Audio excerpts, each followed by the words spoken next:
Do's and Don'ts Dubai. Marnie Kritzman. Mackenzie Rappaport. Welcome to the Dubai Tourism Bus. On behalf of Dubai's travel and tourism industry, I would like to welcome you to Dubai.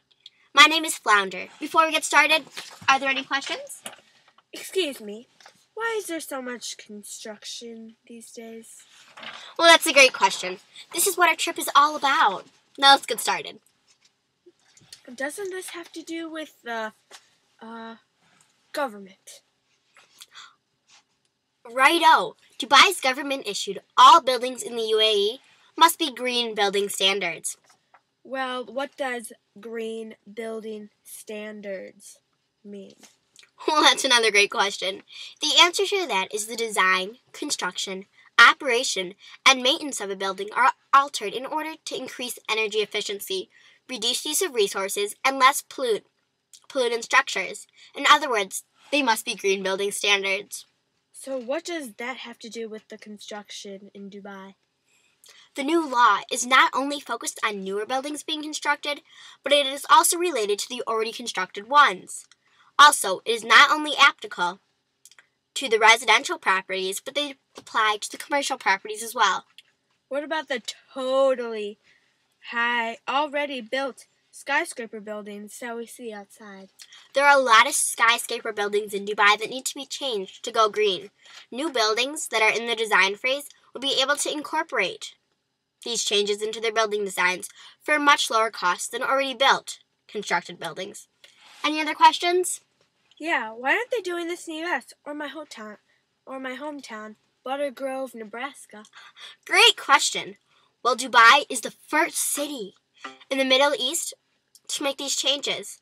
Their government took charge and noticed the problems.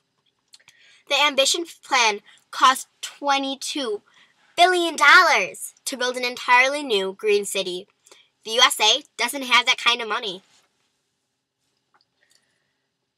Are there any other changes in this plan to make the city go green? Yes, there are several.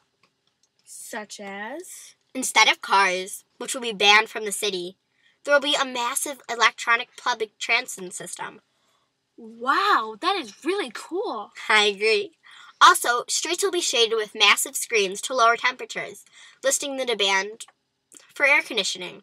And all the power used in the city will be generated through new technology, as well as solar panels and wind turbines.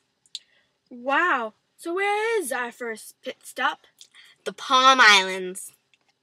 I present you all to the Palm Islands. Wow. This is a man-made, environmental-friendly island. They started this amazing construction in October 2002, and it finished in 2007. I want to live here. Good luck. You better save your pennies. It's very expensive to live here. Oh, I have a question. Sure. How will everything in Dubai affect the world? All the events in Dubai, that's a great question. The events in Dubai will affect the world because other countries will see what Dubai is doing and they'll try to change. And they might find it inspiring and to copy Dubai's events. And the whole world will become a greener place. Oh, okay. It was great getting to know you over this trip. I usually don't have so many questions asked by my tourist. Thank you very much. I have one final question. Of course. Keep the questions coming. How has Dubai changed over time? Dubai has changed over time after the Green Standards Law was put in place. It had so many changes to the city and so much construction and new things were added to the city. Wow. This was an amazing trip. I'm glad you enjoyed it. I hope to see you soon. Have a nice night, guys. We're here. Thank you. Thank you very much. Of course.